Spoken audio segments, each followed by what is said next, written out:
ॐ मौनव्याख्या प्रकटितपरब्रह्मतत्त्वं युवानं वसिष्ठान्ते वसदृशिगणैरावृतं ब्रह्मनिष्ठैः आचार्येन्द्रं करकलितचिन्मुद्रमानन्दमूर्तिं स्वात्मा रामं मुदितवदनं दक्षिणामूर्तिमीडे वटविटपि समीपे भूमिभागे निषन्नं सकलमुनिजनानां ज्ञानदातारमारात् त्रिभुवनगुरुमीशं दक्षिणामूर्तिदेवं जननमरणदुःखच्छेद दक्षं नमामि। चित्रं वटतरुर्मूले वृद्धाः शिष्या गुरुर्युवा गुरोस्तु मौनं व्याख्यानं शिष्यास्तु छिन्नसंशयाः निधये सर्वविद्यानां विषजे भवरोगिणां गुरवे सर्वलोकानां दक्षिणामूर्तये नमः। ॐ नमः प्रणवार्ताय शुद्धज्ञानैकमूर्तये निर्मलाय प्रशान्ताय दक्षिणामूर्तये नमः। विश्वं दर्पणदृश्यमाननगरी तुल्यं निजान्तर्गतं पश्यन्नात्मनि मायया बहिरिवोद्भूतं यथा निद्रया यः साक्षात् कुरुते प्रबोधसमये स्वात्मानमेवाद्वयं तस्मै श्रीगुरुमूर्तये नम इदं श्रीदक्षिणामूर्तये। बीजस्यान्तरिवाङ्कुरो जगदिदं प्राङ्निर्विकल्पं पुनः मायाकल्पितदेशकालकलना वैचित्र्यचित्रीकृतं मायावीव विजृम्भयत्यपि महायोगीव यस्वेच्छया तस्मै श्रीगुरुमूर्तये नम इदं श्रीदक्षिणामूर्तये।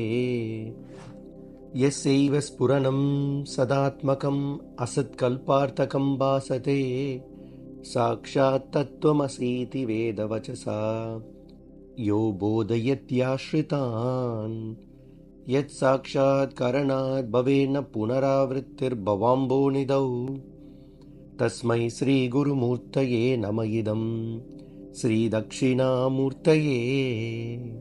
नानाछिद्रघटोदरस्थितमहादीपप्रभाभास्वरं ज्ञानं यस्य तु चक्षुरादिकरणद्वारा वहि स्पन्दते जानामीति तमेव भान्तमनुभाति एतत् समस्तं जगत् तस्मै श्रीगुरुमूर्तये नम इदं श्रीदक्षिणामूर्तये।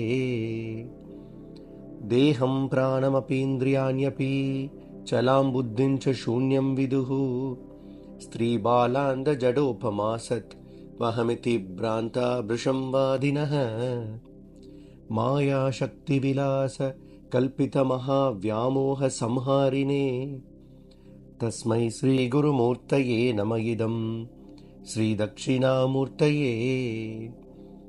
राहुग्रस्तदिवाकरेन्दुसदृशो मायासमाच्छादनात् सन्मात्रः करणोपसंहरणतो यो बोधसुषुप्तस्पुमान् प्रागस्वाप्समिति प्रबोधसमये यः प्रत्यभिज्ञायते तस्मै श्रीगुरुमूर्तये नम इदं श्रीदक्षिणामूर्तये। बाल्यादिष्वपि जाग्रदादिषु तथा सर्वासवस्थास्वपि व्यावृत्तासनुवर्तमान अहमित्यन्तः स्फुरन्तं सदा स्वात्मानं प्रकटीकरोति भजतां यो मुद्रया भद्रया तस्मै श्रीगुरुमूर्तये नम इदं श्रीदक्षिणामूर्तये।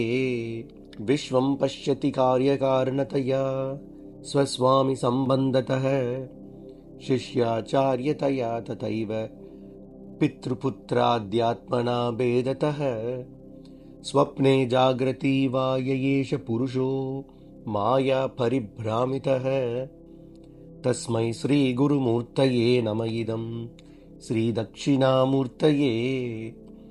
भूरम्बांस्यनलो अनिलो अम्बरमहर्नाथो हिमांशुः पुमान् इत्याभाति चराचरात्मकमिदं यस्यैव मूर्त्यष्टकम् नान्यत् किञ्चन विद्यते विमृशतां यस्मात् परस्मात् विभोः तस्मै श्रीगुरुमूर्तये नम इदं श्रीदक्षिणामूर्तये सर्वात्मत्वमिति स्फुटीकृतमिदं यस्मादमुष्मिंस्तवे तेनास्य श्रवणात् तदर्थमननात् ध्यानाच्च सङ्कीर्तनात् सर्वात्मत्वमहाविभूतिसहितं स्यादीश्वरत्वं स्वतः सिद्धयेत् पुनरष्टदा परिणतं चैश्वर्यमव्याहतम् चिद्गणाय महेशाय वटमूलनिवासिने सच्चिदानन्दरूपाय दक्षिणामूर्तये नमः।